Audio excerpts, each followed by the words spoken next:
Esta es la tarde en el continente americano. Cuando anochece en Europa y amanece en Asia, así cae la tarde en el continente americano y transcurre la noche y el amanecer en el resto del mundo. La tarde. ¿Qué tal? Bienvenidos a la tarde de NTN 24. Gracias por estar con nosotros. Reporte en sintonía a través de las cuentas de Twitter, @NTN 24 y @Joely Ramírez. A nombre de Idania Chirinos y este equipo les doy la bienvenida. Comenzamos.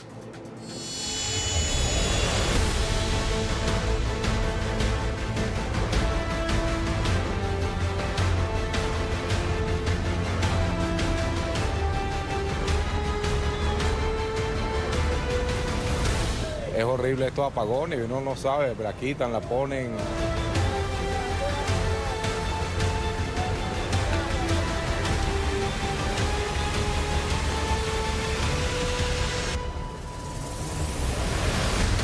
Tengo ya 3 días sin poder ir a trabajar, entonces ¿cómo es posible que todo el mundo tenga que pagar esta consecuencia?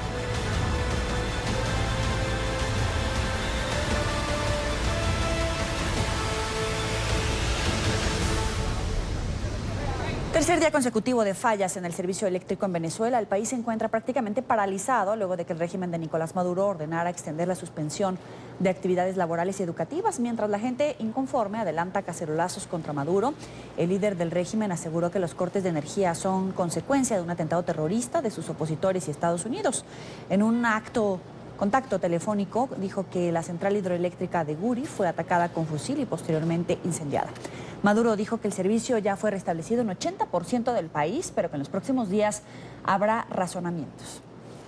Estamos en una batalla duro, el daño que hicieron es grave. Dado la experticia, el profesionalismo y el amor de los trabajadores, estamos llegando con electricidad a casi todo el país. Y en las próximas horas aspiro, con el favor de Dios, todo el país. Pero vamos a pasar días donde vamos a tener que ir a administración de carga consciente, organizada, para estabilizar hasta que reconstruyamos todo lo que quemaron.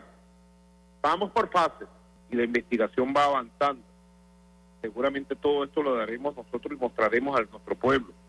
O ataque con fusil, artero, quien lo hizo, mercenario, seguramente un asesino, mandado por la oposición golpista, por la derecha, sin lugar a dudas. La situación es cada vez más grave, ya que sin suministro eléctrico los hospitales no prestan atención adecuada a los pacientes. Imágenes y videos compartidos en redes sociales, como el que usted ve en pantalla, dan cuenta de esta cruda realidad. Este video compartido por el diputado José Manuel Olivares muestra el momento en que una paciente con desnutrición es atendida a oscuras en el Hospital Luis Gómez López de Barquisimeto, apenas con la iluminación de lo que parece ser una linterna. Así lo escuchó bien, una linterna. Los médicos tratan de prestarle servicio. Y miembros de la Iglesia, representantes del sector salud y la sociedad civil piden respuesta al régimen por el colapso en los servicios. Además, el arzobispo de Mérida criticó que Nicolás Maduro nuevamente llame a los colectivos armados a defender a la llamada revolución bolivariana. Este es un informe de Oliver Fernández desde Caracas.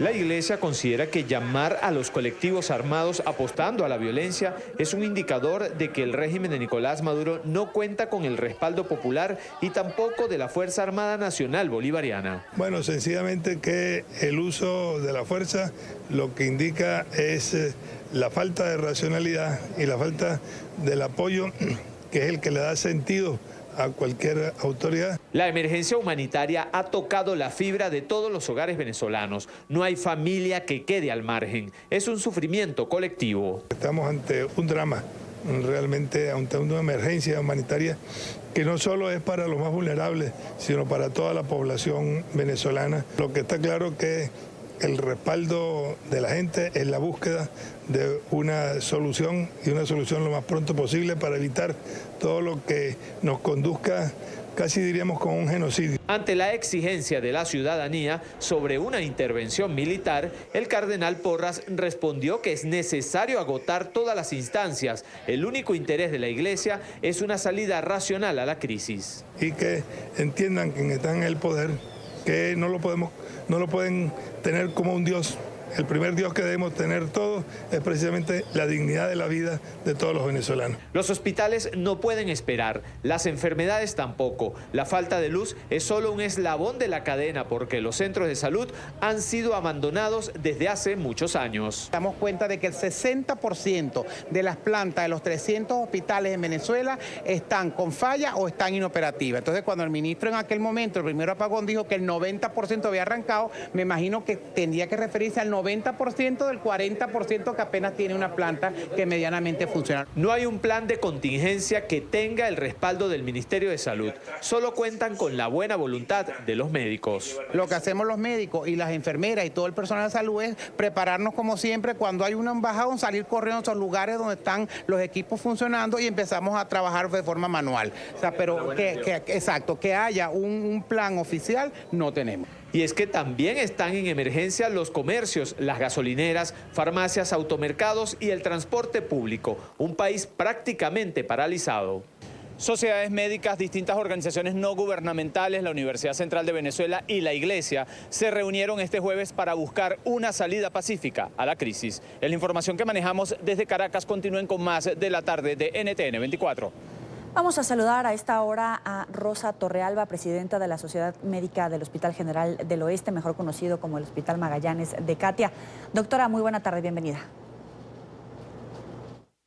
Hola Joel, y gracias por la invitación. Le quiero preguntar, para abrir esta entrevista, ¿cómo están enfrentando los médicos y los ciudadanos esta crisis humanitaria dentro del hospital en el que usted trabaja? Realmente es desesperante la situación en la que nos encontramos actualmente aquí en Venezuela, sobre todo a nivel de los hospitales públicos, puesto que nos encontramos atados de manos, ya que no tenemos los insumos suficientes para poder atender todas las patologías de los pacientes que se presentan. No se puede continuar estando en un hospital público donde no hay agua, donde no hay desinfectantes, donde no hay insumos médicos, donde no hay camas disponibles en buenas condiciones para la atención médica de todos estos tipos, de todos los pacientes. No es solamente que se diga, porque hay un juego entre lo que es el gobierno y la realidad, porque así es como se debe llamar, el gobierno y la realidad del país. Cuando llega un paciente y se le dice que se va a atender, ellos mismos se dan cuenta. Por ejemplo, en mi caso, yo que soy traumatólogo y soy cirujano de la mano, el paciente una vez que llega a la emergencia, usted ve cómo se puede atender, entonces comenzamos con lo primero, no hay rayos X. Pasamos a lo segundo, te tengo que inmovilizar, no tengo cómo inmovilizarte, no tengo yeso, no tengo guata, no tengo venda. Luego pasamos a los medicamentos. Entonces, cuando usted le hace la lista a un paciente de la zona donde yo trabajo, que es una zona popular, una zona de muy bajos recursos, cuando usted primero hace la nota, un récipe a un paciente y le manda un simple ibuprofeno o un diclofenaco, lamentablemente no tiene ni siquiera dinero para comprarlo, porque un medicamento de ese tipo vale 11, 12 mil bolívares y el sueldo mínimo aquí de un obrero es de 18 mil bolívares. Entonces usted podrá darse cuenta que un paciente que esté enfermo, que vaya a la emergencia de un hospital, no se va a poder realizar.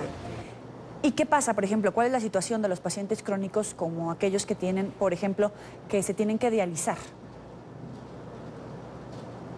En el hospital no tenemos unidad de diálisis. Generalmente estos pacientes son referidos a los centros que tienen centro de diálisis. Y hoy en día son muy pocos los que están funcionando debido a la misma crisis que existe, falta de mantenimiento a todas estas maquinarias, a todos estos equipos, los cuales se han ido deteriorando y es poco ya el cupo que se tiene para la diálisis de estos pacientes. Ahora, hace unos momentos veíamos un video de un diputado que fue el que compartió estas imágenes cuando están revisando a una persona y están iluminando con el celular. Incluso sabemos que hay quirófanos en los que han terminado las operaciones con la luz de un teléfono móvil. Le pregunto, ¿eso ha ocurrido en el Hospital Magallanes de Catia, tener que terminar operaciones con la iluminación de un celular? A cada rato, sobre todo en mi hospital lo hemos tenido porque la planta eléctrica ni siquiera es automática. Da risa muchas veces risa y miedo y temor, porque cuando se va la luz, pues tiene que ir el empleado con una linterna, llegar hasta donde está la puerta para abrir la planta eléctrica, quitar el candado y luego es allí cuando se prende. Entonces, una vez cuando se va la luz, generalmente alrededor de 3-5 minutos para que se prenda la planta eléctrica. ¿Y usted cómo visualiza esta crisis en general que se está presentando en el país? Muy mal y no sé hasta dónde vamos a llegar nosotros en estos momentos. El índice de mortalidad ha aumentado, aunque lo tienen ocultado. Muchas patologías han salido a la luz pública, patologías que antes estaban opacadas, sobre todo con la parte preventiva de lo que es la parte de la vacunación. Hoy todo eso se perdió. Luego el programa, aunque el gobierno insiste en que ellos tienen un programa con los cubanos, eso no se cumple porque simplemente van llegando poquitos medicamentos, los cuales se le dan a los pacientes, y esos programas de hipertensión, programas para diabetes, los programas para los niños sanos, programas para la mujer embarazada, programas para cualquier tipo de patología, se cumplen solamente un cuarto de ellos porque los insumos no llegan completos. Debido a toda esta crisis, si vamos desde la parte preventiva hasta la parte curativa, cuando el paciente llega al hospital, son muy pocos los pacientes que se pueden atender. Realmente la salud en Venezuela es una lotería.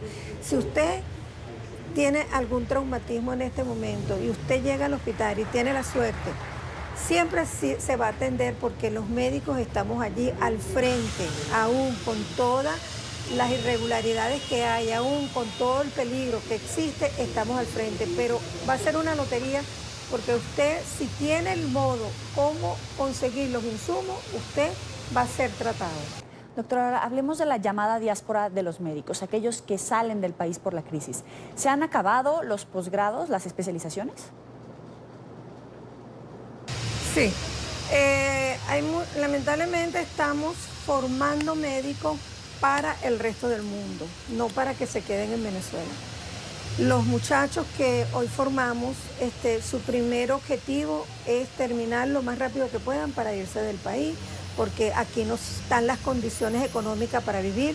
Nadie quiere estudiar para ganar lo mismo que gana un obrero, nadie quiere ser un profesional para ganar como si usted fuese igualmente un obrero sin ningún tipo de beneficio. La seguridad social ha caído. Un médico, y no solamente un médico, cualquier profesional de este país no tiene la capacidad de ahorro, no tiene ni siquiera la capacidad de hacer un buen mercado, de comer bien, mucho menos de pagar una vivienda, mucho menos de comprar una vivienda y mucho menos de comprarse un carro. Entonces dígame usted, ¿cuál es el sueño de cada persona que estudia, de cada persona que quiere surgir en la vida? Tener las condiciones, y lamentablemente Venezuela no las está dando. Entonces, ¿qué hacen estos muchachos? Buscar nuevas alternativas, buscar nuevas fronteras.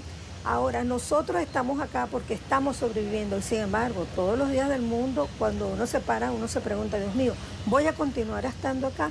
Cuando tengo que sufrir, tengo que buscar la comida, tengo que buscar los implementos, tengo que buscar las medicinas, tengo que buscar la gasolina, tengo que buscar repuestos para un carro. Muchos, no solamente los médicos, muchos de los habitantes que estamos acá ya han dejado de tener un carro, andan a pie. Ahora tenemos el problema con la luz, no hay luz, entonces no hay metro, no hay transporte, y la capacidad de dinero no es lo suficiente ni siquiera ni para pagar pasajes, ni para comer, ni para nada. Entonces usted dígame qué hacemos aquí en Venezuela. Y bajo esas circunstancias, ¿qué es lo peor que le ha tocado vivir a usted en un hospital en todos estos años de experiencia? Realmente decirle a los pacientes, no te puedo operar aunque tú lo necesites. Por ejemplo, ahorita tenemos una gran problemática que es con las infecciones. sobre todo en la parte de traumatología, tenemos un gran índice de osteomelitis, que es la infección en el hueso. Entonces son pacientes que usted los opera y a los 3 meses reaparecen en el hospital, los que podemos operar, reaparecen en el hospital infectados. ¿Por qué? Porque las condiciones sanitarias en un pabellón, en el hospital como tal, no son las prestas. Entonces son pacientes que cuando llegan al hospital, lo primero que tenemos que hacer es hospitalizarlo. No se pueden hospitalizar porque ¿qué le vas a brindar al paciente si no tenemos el antibiótico para darlo a la mano? Cuando tenemos que operarlo, además de que tiene que hacerse una cadena de exámenes, los cuales no se pueden realizar en el hospital porque los laboratorios simples, un preoperatorio simple no se está realizando. Un rayos X común y corriente de los impresos tampoco se está realizando. Entonces, cuando usted se va a hacer un rayos X, tiene que imprimirlo y si usted no tiene un teléfono, de estos teléfonos donde usted puede tomar una foto, pues simplemente no puede tomarlo y no puede llevar esa foto donde el otro doctor para que le haga la evaluación.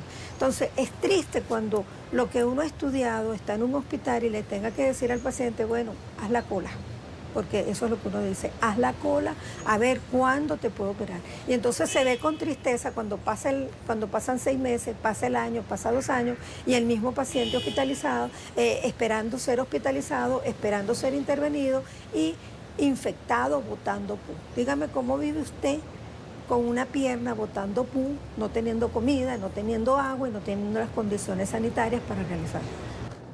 Le agradecemos mucho el tiempo para la tarde de NTN 24 a Rosa Torrealba, presidenta de la Sociedad Médica del Hospital General del Oeste, mejor conocido como el Hospital Magallanes de Catia, por estos minutos. Muchas gracias. Buena tarde. Ok, bueno, muchas gracias. Estamos a la orden para cualquier información de carácter médico, de carácter epidemiológico que ustedes lo quieran conocer. Gracias por la información. Hasta luego. 5:22 en la costa este de los Estados Unidos. Vamos a revisar otros temas que hacen parte de la agenda informativa del día. Es noticia Guatemala, donde el gobierno decretó 3 días de duelo nacional tras el atropello masivo en una carretera del oeste del país. 18 personas murieron, otras 20 resultaron heridas tras ser arrolladas por un vehículo de carga pesada. El suceso ocurrió en el kilómetro 158 de la ruta interamericana, en la entrada al pueblo de Nahualá, departamento de Sololá. Entre los fallecidos hay 3 menores de edad. Una tragedia enluta Guatemala. Estos son los minutos posteriores al accidente vial que se registró en la ruta interamericana que conduce al municipio de Nahualá, departamento de Sololá. La confusión y preocupación reinaba en la zona. Un vehículo de carga pesada arrolló en la noche de este miércoles a un grupo de personas que se encontraban en la vía observando y atendiendo a un líder de la comunidad indígena que había sido atropellado minutos antes.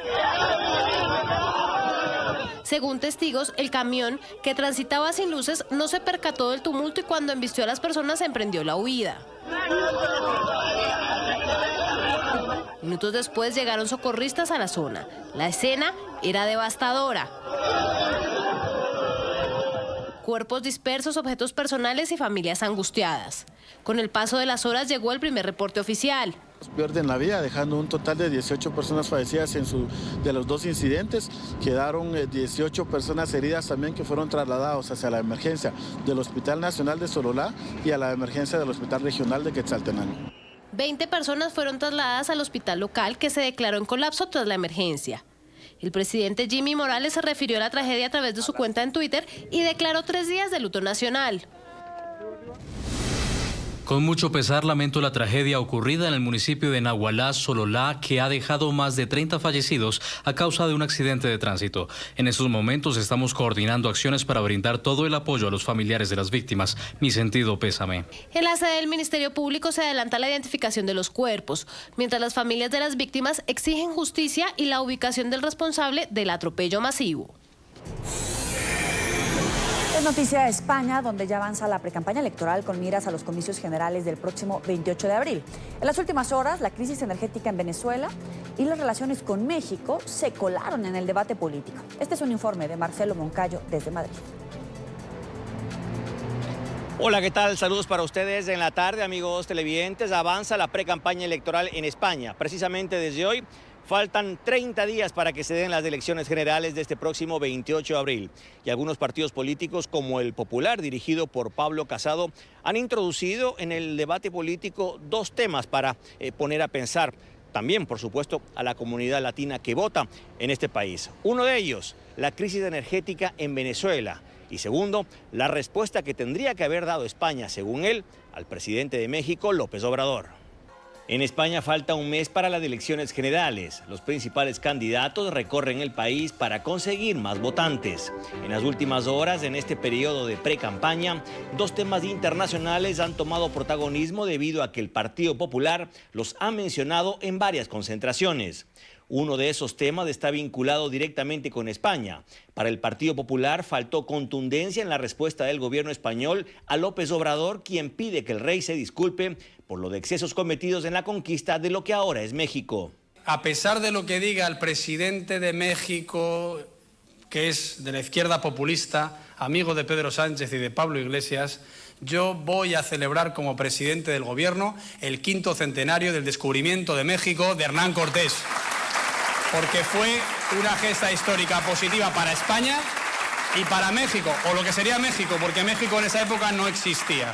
La crisis energética en Venezuela le sirvió a Pablo Casado para recordar que varios miembros del partido Podemos asesoraron en su momento a los gobiernos de Chávez y Maduro. Nosotros, sin embargo, hablamos, bueno, no hablo de Podemos porque lo que hablan es de lo bien que va Venezuela, justo cuando se muere la gente de hambre y se mueren los enfermos en los hospitales porque no hay luz en Venezuela, que es de los países con más reservas de petróleo del mundo y no tienen energía. O sea, ¿cómo gestionarán los comunistas para que en un país que es una auténtica potencia petrolífera no tengan ni luz para los quirófanos? Bueno, pues eso ahí les asesoró Monedero, les asesoró Rejón, les asesoró el señor Iglesias. Por tanto, menos mal que todavía no están gobernando en España. Digo todavía porque ya ha dicho Iglesias que si gobierna Sánchez va a pedir ser ministro. Dios nos coja confesados. Televidentes de la tarde, y oficialmente la campaña electoral comienza este próximo 12 de abril. Este es el informe para la tarde. Marcelo Moncayo, NTN 24, Madrid. De noticia, la negociación del Brexit, que se mantiene en un punto muerto. Los diputados británicos votaron el miércoles en contra de las 8 opciones alternativas al acuerdo de la salida de la Unión Europea negociado por la primera ministra Theresa May y ya rechazado en 2 ocasiones por el Parlamento. Entre estos escenarios propuestos por los mismos legisladores se encontraban un Brexit sin acuerdo, una unión aduanera con el bloque continental o renunciar a todo el proceso de separación. La votación se produjo luego de que May prometiera renunciar al cargo en cuanto logre el abandono del Reino Unido de la Unión Europea. Los diputados británicos volverán a debatir el viernes el acuerdo alcanzado con Bruselas. El gobierno conservador espera que este sea votado mañana por tercera vez. Noticia, el presidente mexicano Andrés Manuel López Obrador, quien presentó un mecanismo de protección contra periodistas y defensores de derechos humanos en el país. La Secretaría de Gobernación anunció la implementación de 3 iniciativas para resguardar a comunicadores y activistas en todo el territorio. Aseguran que se trata de acciones urgentes, tecnológicas, físicas y preventivas que se pondrán en marcha para beneficiar a 292 periodistas y 498 defensores amparados bajo el programa. Según reportes oficiales, durante la administración de López Obrador, 6 periodistas y 9 activistas han sido asesinados.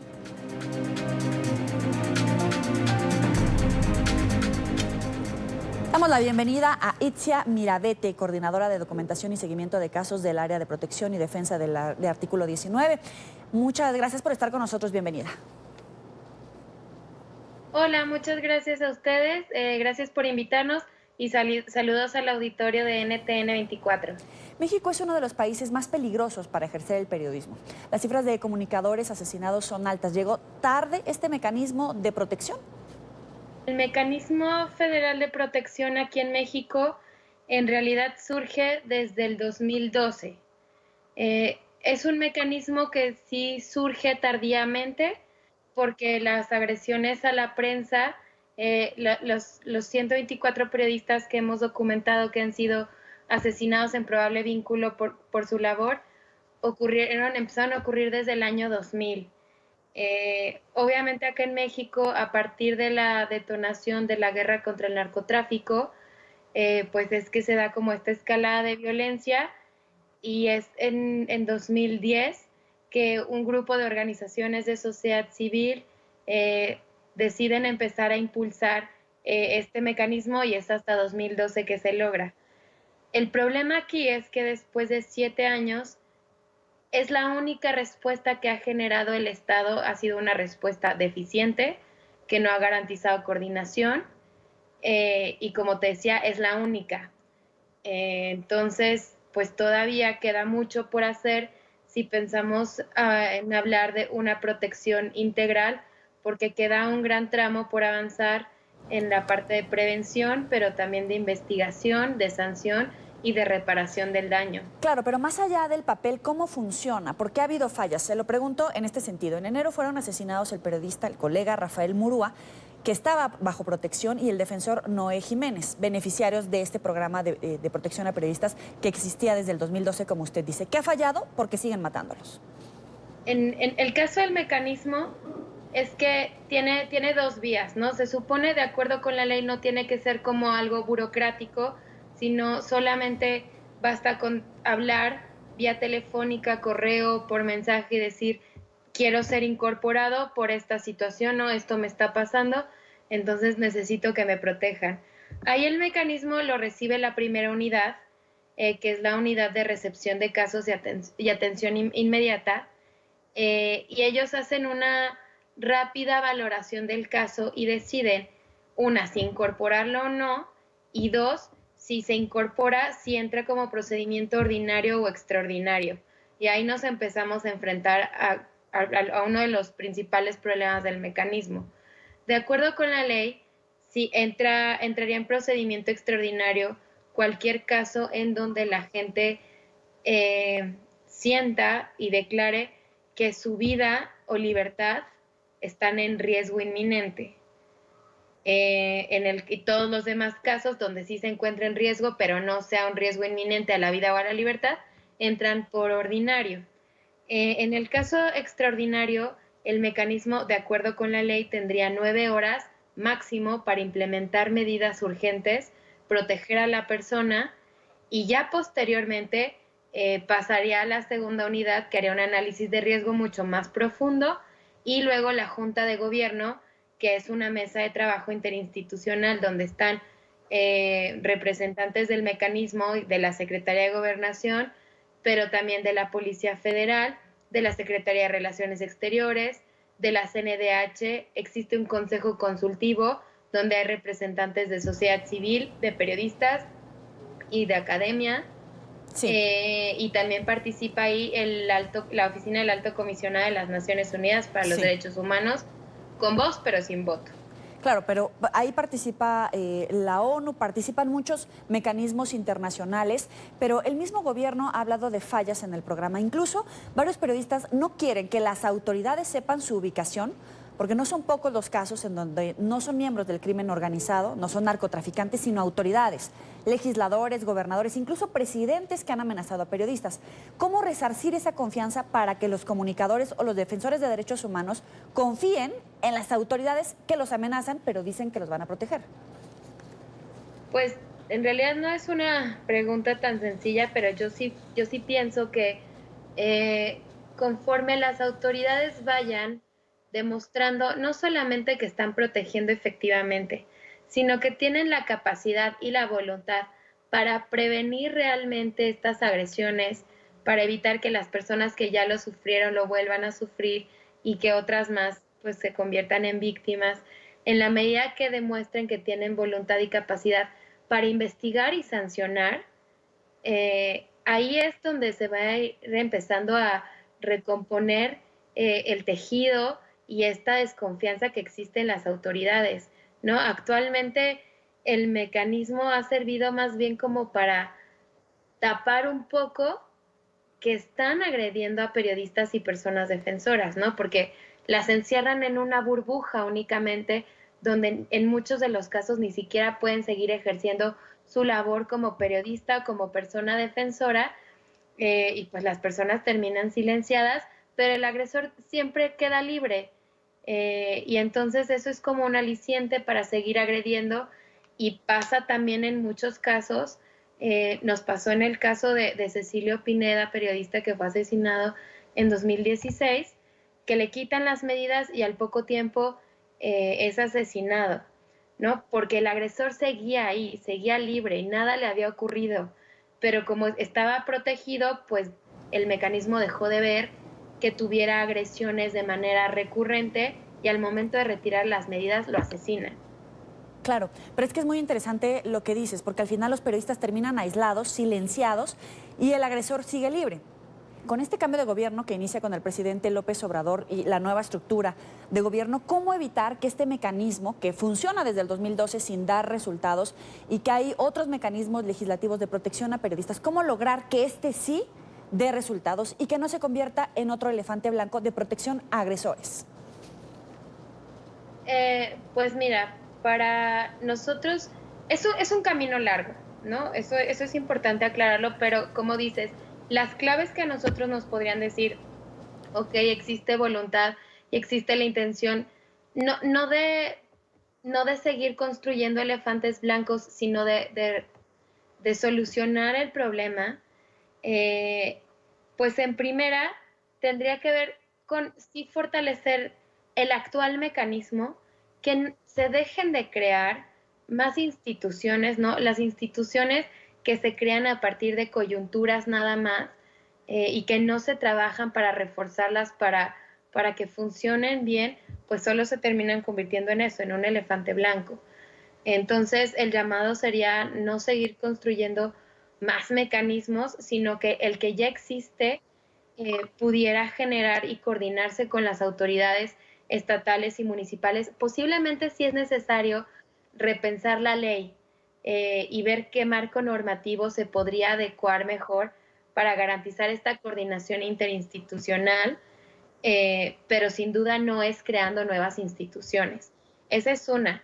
Y la otra es que, bueno, desde Artículo 19, pero también un colectivo de organizaciones en el que participamos, llamado Espacio OSC, pues hemos también hecho un llamado al gobierno a que es necesario sentarse con las personas beneficiarias, con las víctimas, para escuchar cuáles son las necesidades y a partir de ahí poder sistematizarlo y llegar a la idea de qué marco normativo podría garantizar, pues esto, que las personas, que el mecanismo tenga la capacidad de responder en los estados, porque sabemos que ese es un problema que a ellos se les presenta humanamente y en tema de recursos, ¿no? Tener la capacidad para estar en todo el país, que tiene una geografía bastante complicada, pero también cómo no delegan toda la capacidad de análisis de riesgo y de implementación de medidas a las autoridades estatales y municipales, porque son las principales agresoras. Claro. Te agradezco, Itzia Mirabete, coordinadora de documentación y seguimiento de casos del área de protección y defensa de Artículo 19, por estos minutos para la tarde. Buena tarde también para ti. No, muchísimas gracias a ustedes por la invitación y pues seguimos en contacto. Hasta luego. Gracias por seguir con nosotros en la tarde de NTR 24. Avanzamos con más temas de la agenda informativa. Otra vez el presidente de Estados Unidos, Donald Trump, amenaza con cerrar la frontera con México. El mandatario volvió a arremeter contra el país por la nueva caravana de migrantes que se dirige hacia la Unión Americana. La advertencia de Trump se conoce un día después de que el jefe de la patrulla fronteriza de Estados Unidos admitiera que están desbordados por la masiva llegada de migrantes centroamericanos. Y mientras Trump amenaza una vez más con cerrar la frontera sur, los gobiernos de Estados Unidos, Guatemala, El Salvador y Honduras suscribieron un acuerdo que pretende combatir la creciente migración irregular. El gobierno estadounidense asegura que la Unión Americana está enfrentando casi el completo colapso en la zona limítrofe. En Washington, Carolina Valladares tiene la información. Adelante.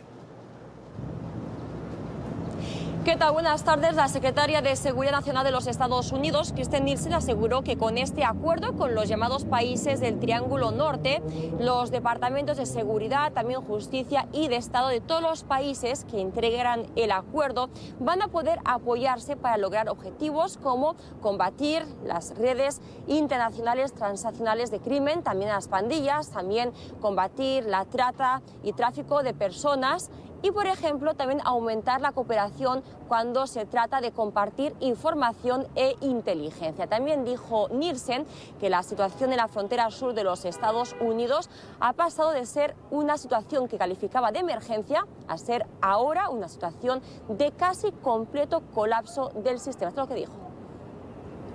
Estoy feliz de reportar que nos hemos comprometido para promover la seguridad en la región y no permitiremos que la migración irregular quede a las manos de los traficantes y contrabandistas, que pone a los migrantes en sí mismos y a la comunidad en un gran peligro. Así que es en nombre del gobierno de Estados Unidos que estoy feliz de anunciar esta firma de este acuerdo para combatir a los criminales transnacionales para que se expandan en la frontera.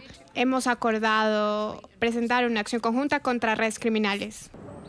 Pero el acuerdo también está orientado a fortalecer la frontera sur, y aquí el punto quizás más controvertido, porque reconocía la propia Nielsen que en los últimos años cada vez más son familias, mujeres con niños, es decir, personas vulnerables las que arriban a los Estados Unidos a pedir protección o incluso asilo.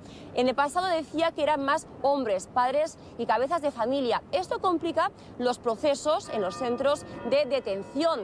Es por esta razón que muchas organizaciones aquí en los Estados Unidos de defensa de los migrantes consideran que este acuerdo se centra demasiado en los aspectos de seguridad y, sin embargo, deja un poco de lado el aspecto más humano. El acuerdo es sumamente preocupante para nosotros justamente porque deja de lado las verdaderas causas por las cuales los migrantes están actualmente huyendo de sus países. Consideramos que son refugiados y este tipo de acuerdo que solo se enfoca en la seguridad, en reforzar las fronteras, en reforzar operaciones entre policías, entre militares, lo que va a hacer es aumentar la migración, no frenarla. Lo que las personas requieren son programas que van hacia el combate contra la corrupción, contra la pobreza, contra la violencia de pandillas, pero también contra las razones por las cuales no carecen de medidas de protección de su gobierno. La firma de este acuerdo tiene lugar apenas horas antes de que el presidente de los Estados Unidos amenazara con el cierre de la frontera sur del país, después de conocerse esas cifras de que el Departamento de Seguridad Nacional espera hasta 100.000 cruces calificados de ilegales por esa frontera sur del país, lo cual constituiría este mes de marzo un récord en los últimos 10 años. Este es el reporte desde Washington. Carolina Valladares para NTN 24. Gracias, Carolina. Y en Estados Unidos, cada día por lo menos 130 personas pierden la batalla contra la adicción al consumo de calmantes basados en opioides. Esta es actualmente la principal crisis de salud pública que afecta al país. La Fiscalía de Nueva York presentó una demanda contra 6 fabricantes y 4 distribuidores presuntos responsables de generar este problema. Alejandro Rincón tiene toda la información. Muy buena tarde. Hola, feliz tarde para todos. En la década de 1990, la industria farmacéutica introdujo al mercado de consumo de los Estados Unidos calmantes para el dolor basados en opioides. En ese momento aseguraron que no generarían adicción en el público en general. Sin embargo, más de 2 décadas después, la realidad ha probado ser completamente diferente.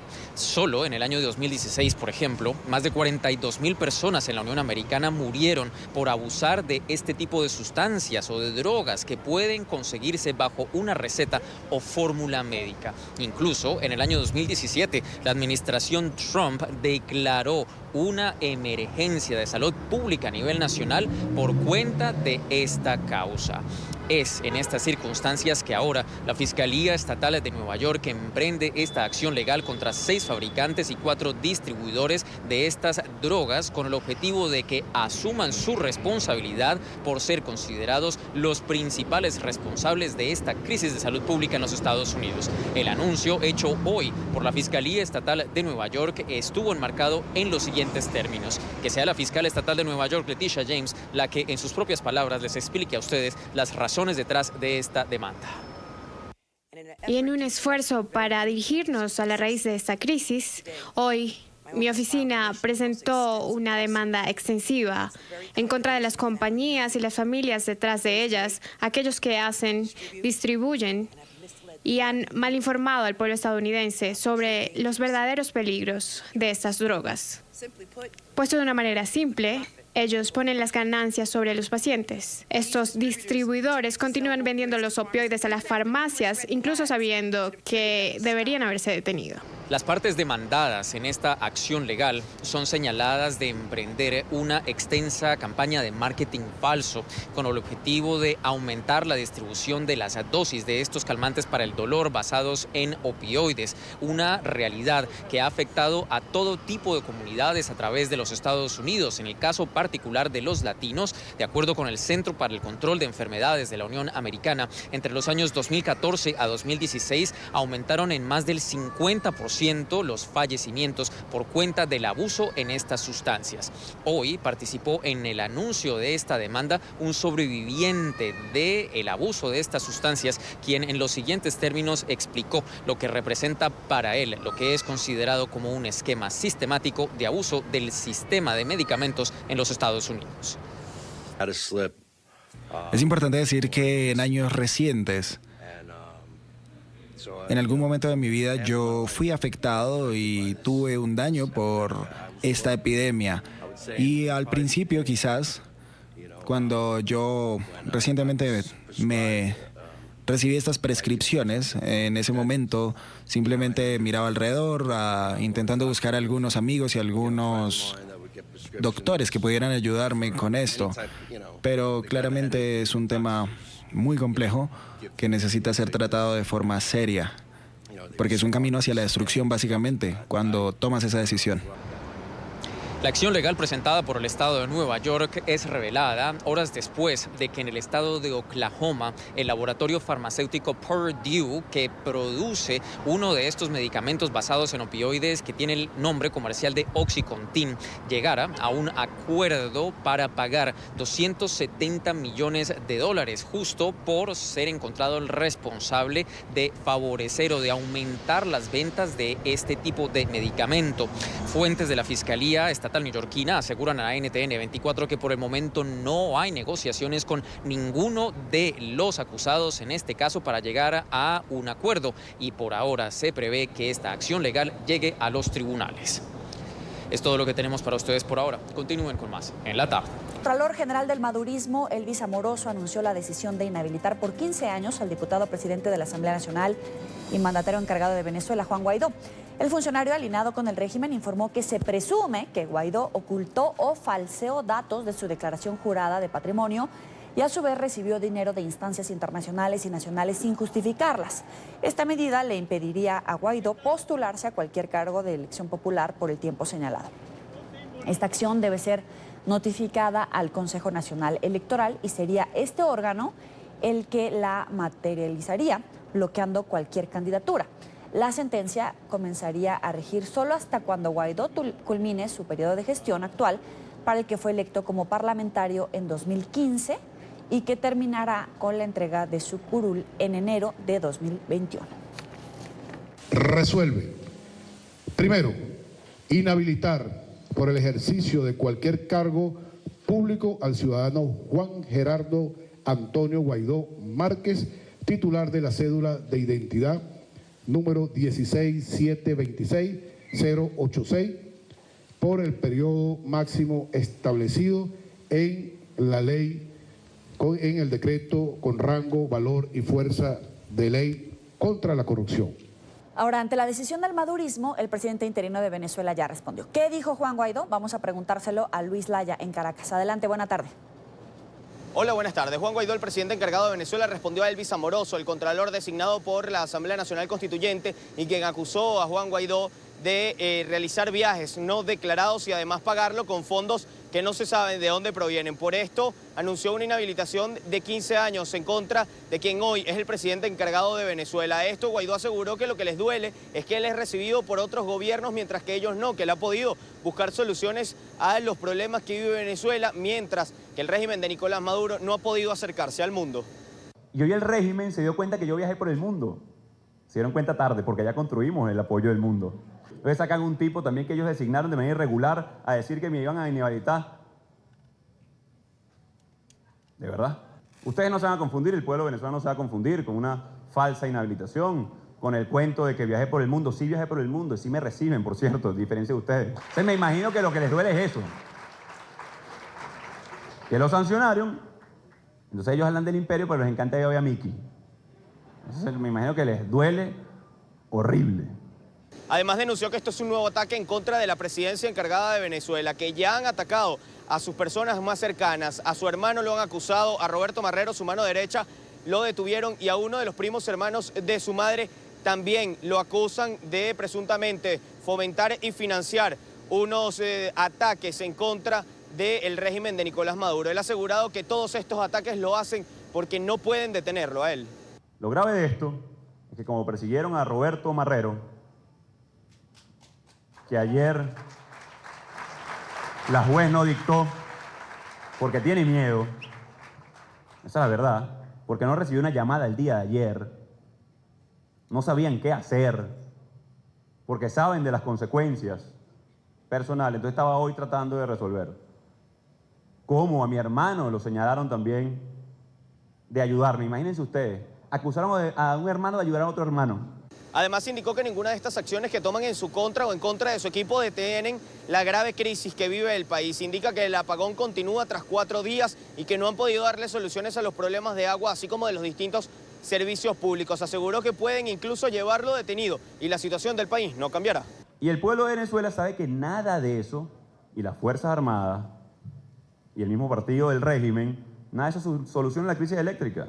Lo que soluciona la crisis eléctrica es el potencial préstamo que estamos trabajando con el BID, no es esa la usurpación.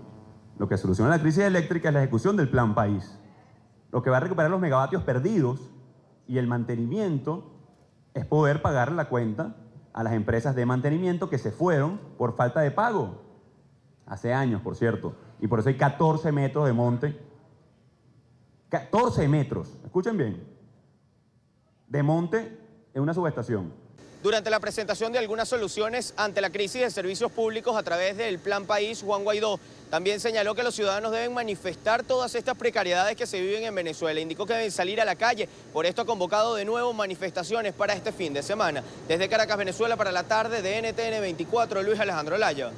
Gracias, buena tarde también para ti. Para hablar de esta decisión nos acompaña Blanca Rosa Mármol, magistrada emérita de la Corte Suprema de Justicia de Venezuela. Magistrada, muy buena tarde, bienvenida, un gusto saludarla. Buenas tardes, gusto en saludarles a ustedes y a la audiencia. ¿Es legal y en todo caso efectiva esta inhabilitación? No, en ningún caso sería desde ya efectiva porque hay que aclarar además que el periodo fiscal se terminaría en marzo del año próximo y hasta tanto eso no se termine, es imposible, aún interpretándolo de una buena manera, imponer alguna sanción y hacer algún análisis de un ejercicio fiscal. Pero es muy importante destacar que en primer término este contralor es ilegítimo porque él fue designado, entre comillas, por una Asamblea Nacional Constituyente que es ilegítima, que es inconstitucional. Eso por una parte.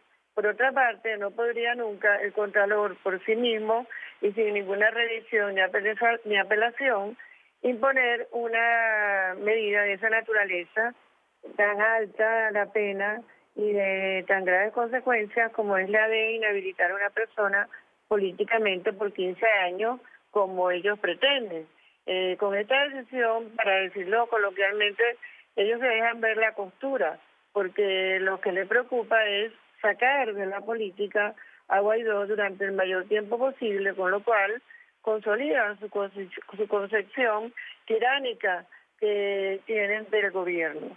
De modo que esto tendría que ser impuesto para que fuera constitucional como consecuencia, con pena accesoria, de un juicio penal con la garantía del debido proceso, en el cual hubiera, por supuesto, apelación y revisión por otras instancias, y no como pretende este contralor ilegítimo, haciendo alarde de un poder mismo que no tiene, ponerle nada menos y nada más que 15 años de inhabilitación política a quien es hoy el presidente encargado de la República. Se evidencia claramente que es de nuevo utilizar las herramientas de poder, en este caso el contralor, para perseguir judicialmente. De eso se trata. De manera que esto lo que demuestra es una gran ignorancia por parte del régimen y de quienes le sirven de ejecutores de esta venganza, y además el evidente deseo de permanecer aferrados al poder contra toda constitucionalidad. Magistrada, en términos reales, en términos prácticos, ¿qué significa para Juan Guaidó esta noticia? Porque en el exterior, fuera de Venezuela, hay 50 países que lo reconocen como presidente interino. Pero con esta inhabilitación al interior del país, en términos prácticos, efectivos, incluso económicos, ¿qué significa? Para el interior del país todavía no significaría nada, porque como ellos mismos lo dijeron, es para hacerse efectiva la medida el año próximo cuando venga el próximo periodo, cuando termine este ejercicio fiscal. Pero de todas maneras, él sigue siendo el presidente encargado. Lo que sí es evidente es que pretenden utilizar eso para evitarle su actuación política lo antes posible. No sabemos hasta dónde estarán dispuestos a llegar. Es una práctica ya reiterada del régimen que la hicieron con María Corina Machado, como debemos recordar, y está claro que les molesta mucho la presencia que tiene y la vigencia que tiene hoy por hoy Guaidó en el ámbito nacional. Pero ¿cómo evitar que Juan Guaidó no quede en la situación que está Leopoldo López? Porque empezó como por una inhabilitación, el tiempo sigue pasando. Ayer Alemania decía que le retiraba este respaldo al no reconocer al embajador designado por Juan Guaidó en territorio alemán. ¿Cómo evitar que no quede en el limbo, que se vaya desdibujando, que pierda la fuerza que tiene en este momento Juan Guaidó? La única forma que ellos pudieran hacer eso sería una a la cual no se han atrevido, que es iniciarle un juicio penal, ¿verdad? Que si nos estamos comparando con el caso de Leopoldo López, sería iniciarle un juicio penal como no se han atrevido a hacerlo, pero sí lo hicieron con su persona más allegada, más cercana, como es el señor Marrero, que todos vimos y es internacionalmente conocido también, que fue allanado en la madrugada sin ningún respaldo probatorio y sin ninguna flagrancia ni circunstancia de tipo penal que justificara un procedimiento de esa naturaleza para llevarlo a la cárcel. En efecto, Marrero todavía está en la cárcel, no se han atrevido a celebrar la audiencia, como bien lo decía Guaidó en recientes declaraciones, y por eso había sacarlo, vamos a decir así, de la esfera política.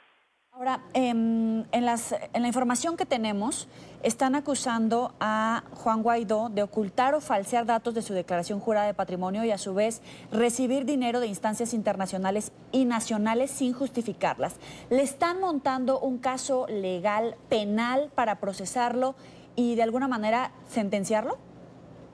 Yo creo que en la segunda parte que me acaba de decir, en cuanto a recibir un dinero no justificado y que no se tenga origen conocido, en ese aspecto sí podrían estarle montando, como se dice coloquialmente, un caso para poderlo investigar penalmente. Es factible que estén en eso porque es una práctica reiterada de quienes detentan el poder en Venezuela hacerlo de esa manera. Ahora, vamos a la parte política. En todo este tiempo, ya le comentaba, Alemania ya le ha retirado este respaldo al embajador designado por Juan Guaidó en su territorio. En este momento, el argumento fue que no se han convocado a elecciones. No se han convocado a elecciones porque no hay independencia de poderes en territorio venezolano per se. Tenemos que esperar a que se forme un nuevo Consejo Nacional Electoral y que vengan esas elecciones y en todo caso incluso sacrificar al propio Juan Guaidó y buscar otros liderazgos. ¿O cuál es el camino político de esta transición pacífica? Sí, yo creo que eso sería un grave error, pretender cambiar a Guaidó y pretender esperar que eso suceda. Porque este Consejo Nacional Electoral sabemos que no basta con cambiarle a quienes lo integran para resolver el problema electoral que tenemos en Venezuela. En Venezuela el problema de la claridad de las elecciones y de la transparencia va mucho más allá de eso. En Venezuela hay que cambiar todo el procedimiento que se cumple dentro de ese organismo, eliminando para empezar esas elecciones con esas máquinas que han sido tan criticadas y de hecho puesto en evidencia el manejo que se hace de las mismas, y lo cual fue objeto de una decisión del Tribunal Supremo legítimo hoy en el exilio, el cual estableció que de ahora en adelante las elecciones en Venezuela tendrán que ser manuales y eliminar ese procedimiento. De modo que pretender hacer depender de eso el reconocimiento del embajador de Guaidó es un grave error, porque además Guaidó es presidente encargado por disposición constitucional. Y entonces, ¿cuánto tiempo más o cómo seguir manteniendo el poder y todo este respaldo internacional a Juan Guaidó para que no se vaya desdibujando y logren consolidar en toda la oposición esta transición pacífica? Sí, es muy válida tu pregunta. En realidad, hasta ahora hemos contado con el apoyo de los países democráticos que han entendido plenamente de lo que aquí se trata. Esto no es una novedad que en Venezuela no hubiera presidente desde hace tiempo, por el abandono del cargo y por la doble nacionalidad del presidente y por la condena de la cual fue objeto por el superior del Supremo en el exilio. No hay presidente en Venezuela. Por alguna razón se llegó al acuerdo de que era desde que el periodo nuevo constitucional comenzara. Pero esa no es la única razón. Nosotros contamos con que el mundo entienda la situación desesperada que se vive hoy por hoy en Venezuela y que justifica mucho más que eso, mucho más allá que el reconocimiento de los embajadores. Justifica plenamente el cumplimiento de la ayuda de proteger que se está haciendo evidente cada vez más. Ahora, magistrada, el Pleno de la Eurocámara aprobó la 10ª resolución sobre Venezuela en esta legislatura. La iniciativa, con 310 votos a favor, 120 en contra y 152 abstenciones, enfatiza la importancia de encontrar una solución pacífica a la crisis en la nación suramericana. Sin embargo, el texto no advierte del riesgo de una intervención militar, opción que no descartan algunos actores internacionales, como el mandatario de Estados Unidos, Donald Trump. Le pregunto, en medio de este debate sobre si la opción militar debe de estar sobre la mesa, debe de ejecutarse en Venezuela para salir de la crisis, ¿cuál es su opinión al respecto, magistrada? Sí, fíjate, yo creo que está muy claro que existe el reconocimiento de la necesidad de no solamente auxiliar a Venezuela, es que es el cumplimiento de un deber por parte de los países que firmaron ese convenio en la ONU, que es la responsabilidad de proteger. Pero además de eso, aquí en Venezuela hay una iniciativa para que los venezolanos, los ciudadanos de aquí, de Venezuela, expresemos nuestra anuencia con que esa responsabilidad de proteger se haga efectiva con la intervención humanitaria para que esto se resuelva de una vez por todas. Es Blanca Rosa Mármol, magistrada emérita de la Corte Suprema de Justicia de Venezuela. Gracias por estar con nosotros, un gusto. Gracias a ustedes. Hasta luego. Y la segunda ciudad de Bogotá será el escenario del primer encuentro binacional de letras de Colombia y Venezuela. Se trata de un espacio literario que, además de acercar al público a los libros y a los escritores, busca conectar a dos países que se parecen profundamente. Cerca de 20 escritores, tanto de Colombia como de Venezuela, se reunirán del próximo 3 al 5 de abril entre conversatorios y lecturas en la Universidad Javeriana, la Universidad del Rosario, el Gimnasio Moderno y el Instituto Caro y Cuervo.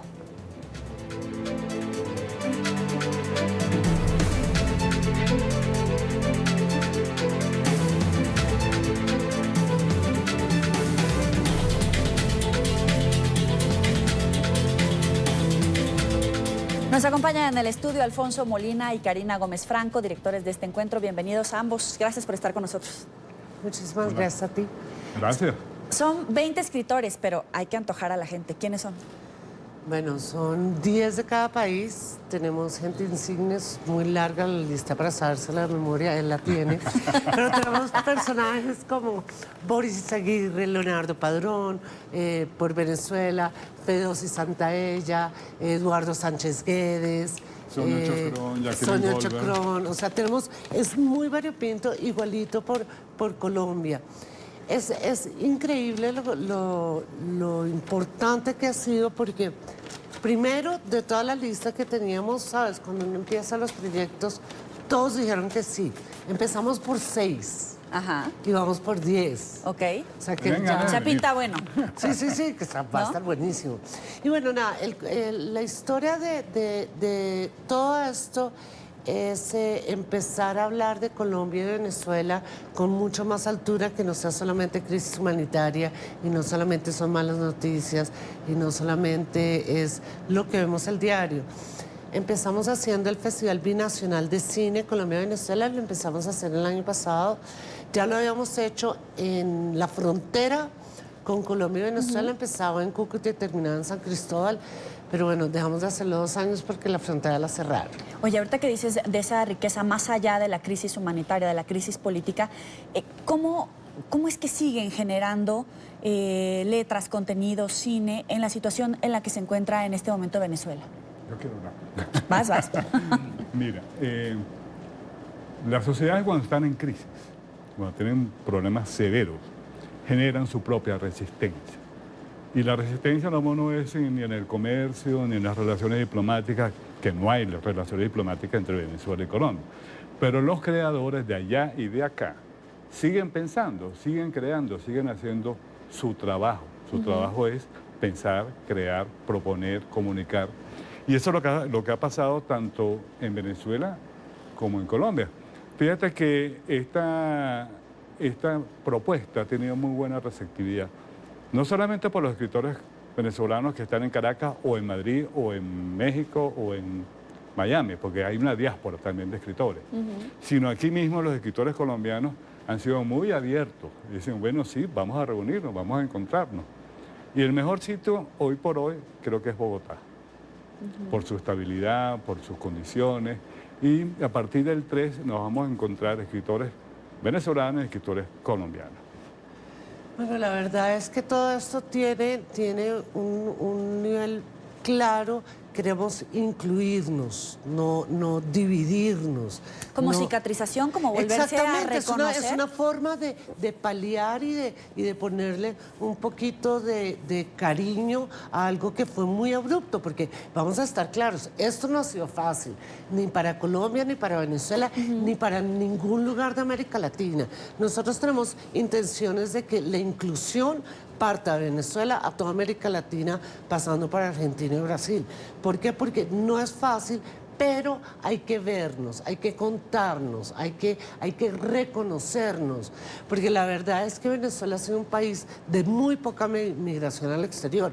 Al contrario, Venezuela siempre ha tenido unas políticas migracionistas increíbles. Esa es la razón por la cual en Venezuela todo el mundo tiene apellidos extranjeros.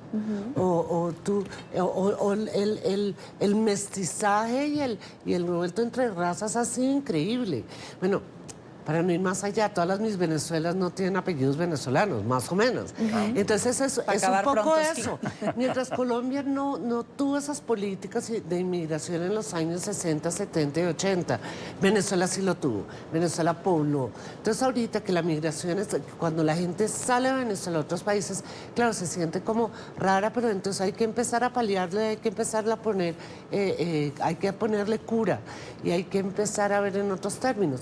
Todo esto nosotros lo hemos enmarcado en un proyecto que se llama Cultura Binacional, que enmarca no solamente el Festival Binacional de Cine Colombia-Venezuela, sino de letras, de ron y cacao, de gastronomía, de música que vamos a ir a hacer a lo largo de este año y esperamos el año entrante empezar a reflejarlo para toda América Latina. Hace poquito alguien de México me decía de qué nos estamos perdiendo. Recomienden escritores de Colombia y de Venezuela, más allá, por ejemplo, de las historias del narcotráfico, evidentemente de la crisis política, evidentemente de todo el conflicto armado aquí en territorio colombiano. ¿De qué están escribiendo esas historias que nos estamos perdiendo en el mundo justamente por tener la vista en solamente unos temas? Mira, afortunadamente, tanto los escritores colombianos como los venezolanos van más allá de los estereotipos. Por muchos años, Colombia fue caracterizada por narcotráfico, violencia. Como México ahorita. Como México ahorita, como otros países. Son temazos. Sí. Sin embargo, los escritores colombianos han demostrado que tienen una temática muy amplia, muy diversa y muy personal en muchos casos, porque siempre tocan la realidad del país. Lo mismo sucede en Venezuela. Son creadores muy personales que no se van por los estereotipos, pero que de alguna manera tocan la realidad venezolana. Y eso es legítimo, todos los artistas hacen eso. Entonces yo creo que cuando tengamos la semana que viene este encuentro, van a haber mesas que van a hablar son conversaciones entre colegas, entre escritores de allá y de acá, pero van a hablar sobre narrativa, sobre novelística, sobre cuentística, pero también van a hablar sobre la telenovela o los personajes que en Colombia y Venezuela cambiaron la telenovela. Está Gaitán y está José Ignacio Cabruja, que van a ser los centros de atención. Pero también hay los escritores hablando de sus países, no solamente hablando de su obra, sino del país que les toca vivir. Entonces vamos a tener gente muy interesante, con testimonios de primera mano y con reflexiones personales que van a compartir con todas. Bueno, nos traemos muchos poetas mujeres. Eso. Muy bien. Ahora, un poco, es muy interesante porque está gente muy interesante como Jacqueline Goldberg, Sonia Chacrón, Carmen Verde, Arocha, va a estar Piedad Bonet. O sea que tenemos una cosa muy variopinta y muy bien, como, o sea, es como la reflexión de las mujeres en cuanto no solamente de lo que están pasando, sino de una era nueva bajo todas las luces. Ahora, fíjate que el proyecto se ha vuelto tan interesante. Trabajamos con la Universidad Javeriana, con la Universidad del Rosario, con el Instituto Caro y Cuervo, con la Luis Ángel Arango a través del Banco de la República, y además tenemos como un cobijo gigante que es el Banco Interamericano de Desarrollo, que cree que estos proyectos fomentan realmente la inclusión. La integración.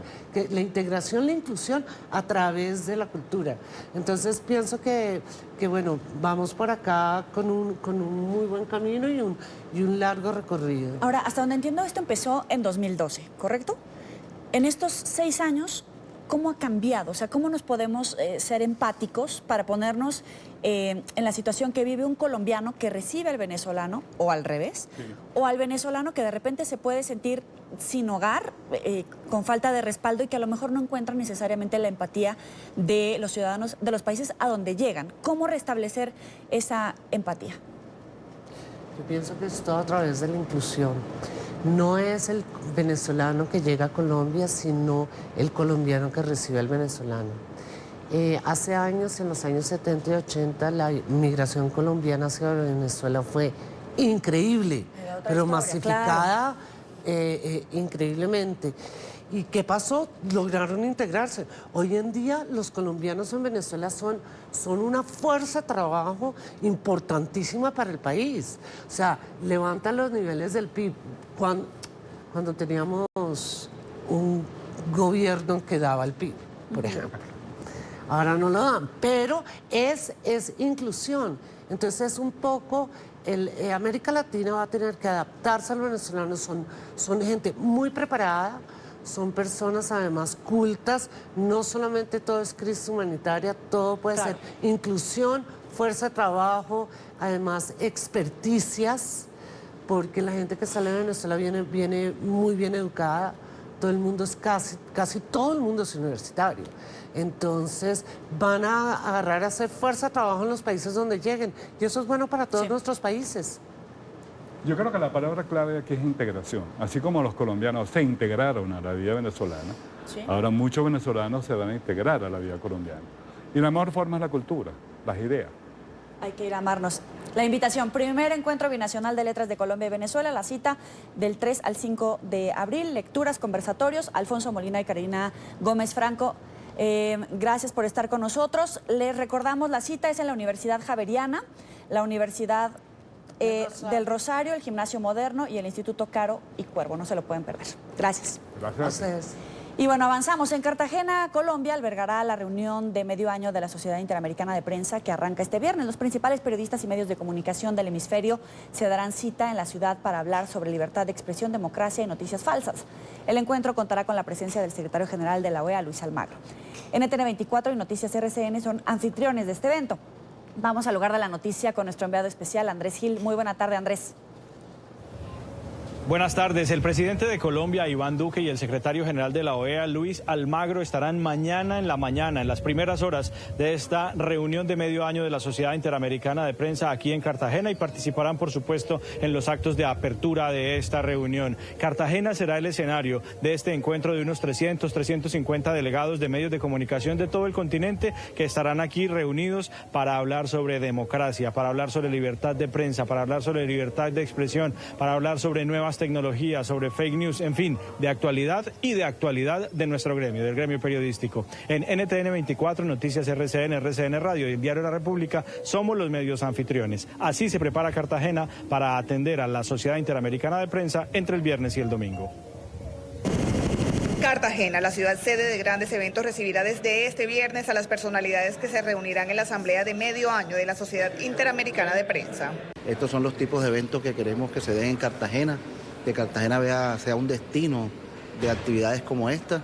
Nosotros igualmente con la prensa siempre estamos defendiendo la libertad de esa gran actividad y vamos a estar ahí presentes. Para las autoridades, esta es una nueva oportunidad en la que se reactiva en la ciudad la economía local y que Cartagena se siga consolidando como el lugar propicio para realizar eventos de todo tipo.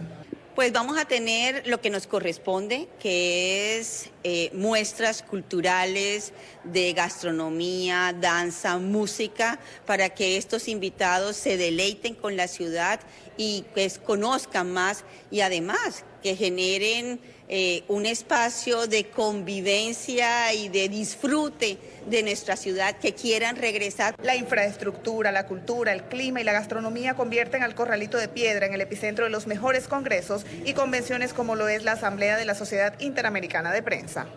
Habrá un punto especial para recordar y para rendirle homenaje a los periodistas ecuatorianos, los 3 periodistas que fueron asesinados el año pasado por disidencias de las FARC en la frontera entre Colombia y Ecuador. Es la información para la tarde de NTN 24. Muy buenas tardes. Muy buenas tardes, Andrés. Vamos a la pausa.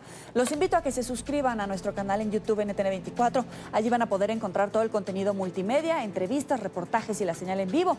Recuerden conectarse www.youtube.com/NTN 24. Ya volvemos. Gracias por seguir con nosotros en la tarde. Vamos con información de Ecuador. La Fiscalía confirmó que no investigará una denuncia del gobierno por el supuesto desvío de fondos públicos desde Venezuela hacia un instituto de pensamiento creado por el expresidente Rafael Correa. A través de un comunicado, el ente acusador confirmó que tras analizar la documentación ingresada, concluye que la misma no registra una noticia criminis con la cual se pueda iniciar una investigación penal previa. El presidente ecuatoriano, Lenín Moreno, denunció hace una semana desde Chile que el objetivo de esos recursos sería financiar intentos desestabilizadores contra su gobierno y el de otros países de la región. Que es con quien se debía haber conversado desde el inicio. En esta parte del programa nos acompaña César Ricaute, director de Fundamedios. Gracias por estar con nosotros, bienvenido. Buenas tardes, un enorme saludo a toda la audiencia de NTN en todo el continente americano.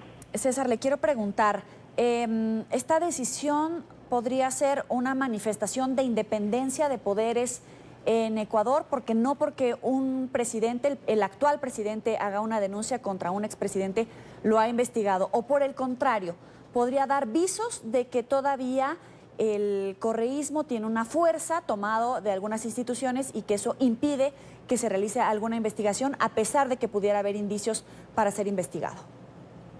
Sí, yo creo que la respuesta a su pregunta tiene dos partes. La una es que evidentemente la denuncia del presidente de la República tiene un carácter más político que un sustento legal. El tema de la desestabilización del gobierno a través del recibir fondos de una fundación es muy difícil de demostrar y es una cuestión, como digo, más una acusación política que algo que se pueda llevar a las Cortes. De hecho, recordemos que en el caso de mi fundación, de la fundación que yo dirijo, Fundamedios, era exactamente el mismo, pero al inverso, es decir, el correísmo, el expresidente Rafael Correa nos acusaba de desestabilización política por tener proyectos de financiamiento de cooperación internacional estadounidense europea. Entonces, esa acusación realmente tiene poco sustento. Ahora, quisiera realmente la ilegalidad, este financiamiento de la fundación, debería buscar más bien el tema tributario, por el tema de si esos fondos realmente fueron declarados. Será ahí serios indicios que, por ejemplo, todos los honorarios del expresidente Correa, que son más de $100,000, no habrían pagado. Entonces, yo creo que es planteada la penal y que más bien tenían que irse por el lado tributario. Y la parte de la respuesta es que la Fiscalía en Ecuador estamos viviendo un proceso de transición de un régimen autoritario del presidente Correa a una democracia abierta. Y ese proceso de transición no deja de ser tener unos problemas enormes. Uno de esos problemas es justamente el sistema. Y efectivamente en el sistema de justicia todavía hay abundantes resquicios del correísmo operando en las sombras. Tenemos una mala señal, una mala recepción de esta llamada. Tengo que despedir por esta razón a César Ricaute, director de Fundamedios. Gracias por estar con nosotros. Avanzamos. Facebook bloqueará cualquier tipo de contenido que elogie o apoye el supremacismo blanco. La decisión se da luego de la transmisión del video en vivo de un ataque contra 2 mezquitas en Nueva Zelanda que dejó 50 muertos. Los usuarios de esta red social que usen términos relacionados con esa categoría serán redirigidos a la página de una organización sin ánimo de lucro que combate el extremismo de ultraderecha. Emiliana Molina tiene la información. Adelante. Hola, ¿qué tal? Muy buenas tardes. Pues hasta hace poco Facebook permitía este tipo de contenido de opiniones de nacionalistas blancos al no considerarlo racista. Sin embargo, después de consultar con algunos académicos y expertos sobre el tema, han cambiado de postura. De hecho, esta plataforma digital ha estado bajo la lupa en los últimos años, especialmente después de los ataques que vimos en Charlottesville, Virginia, en manifestaciones de nacionalistas blancos, donde un hombre arrolló con su vehículo a decenas de personas y cobró la vida de una mujer. Y especialmente en las últimas 2 semanas, después de los atentados en 2 mezquitas en Nueva Zelanda, que cobró la vida de más de 50 personas, donde el autor de este tiroteo divulgó este video en redes sociales en directo y que fue visto en 4,000 ocasiones antes de ser retirado de esta página web. Por supuesto, Facebook ahora dice que está empezando a retirar este contenido de las redes sociales, pero algunos líderes a nivel mundial dicen que esto no es suficiente. Habrán visto los reportes de que Facebook ha dado pasos para extender su restricción de discurso del odio, para prohibir la promoción del nacionalismo blanco y el separatismo. Se puede pensar que esos grupos debían haber estado incluidos desde siempre en las políticas sobre discurso de odio, pero de todos modos es positivo que se haya hecho una clarificación luego del ataque en Christchurch. Hablamos con algunas personas en la comunidad en Washington, D.C. y de hecho nos costó un poco conseguir alguna persona que estuviera en contra de la postura que ha tomado Facebook en cuanto a la divulgación de estos videos de nacionalistas blancos. Bueno, claramente hay mucha gente que puede seguirme y yo ver lo que ellos están publicando y al mismo tiempo yo poder continuar publicando muchas cosas como estas. Sin embargo, yo no sé hasta qué punto la prohibición va a detener esto porque la gente va a seguir pensando lo que piensa, así de sencillo, independientemente de lo que ellos publiquen. Sí, bueno, yo en realidad apoyo la prohibición por parte de Facebook porque yo pienso especialmente que estas personas no son respetuosas en Facebook, simplemente porque estas personas, pienso yo, que simplemente están esparciendo todo su odio de alguna forma y pueden hacerlo, pero no así. Y en otro golpe a la plataforma digital el día de hoy, el Departamento de Vivienda y Desarrollo Urbano acaba de entablar una demanda a nivel federal en contra de Facebook, asegurando que estos le permitían a ciertas agencias de anuncios de vivienda discriminar entre qué tipo de persona podía ver este tipo de propaganda y basado en características como religión, raza y también origen geológico. Por su parte, Facebook asegura que se sorprendió al recibir esta demanda, pues reiteran que han estado trabajando con funcionarios federales para intentar arreglar este problema que tiene la plataforma digital. Esa es toda la información que tenemos desde Washington. Emiliana Molina, regreso al Centro Internacional de Noticias. Gracias, Emiliana. Se nos acabó el tiempo. Llegamos al final de la tarde. Los espero en 1 hora más en el informativo. Nos puede seguir en las cuentas de Twitter y de Instagram.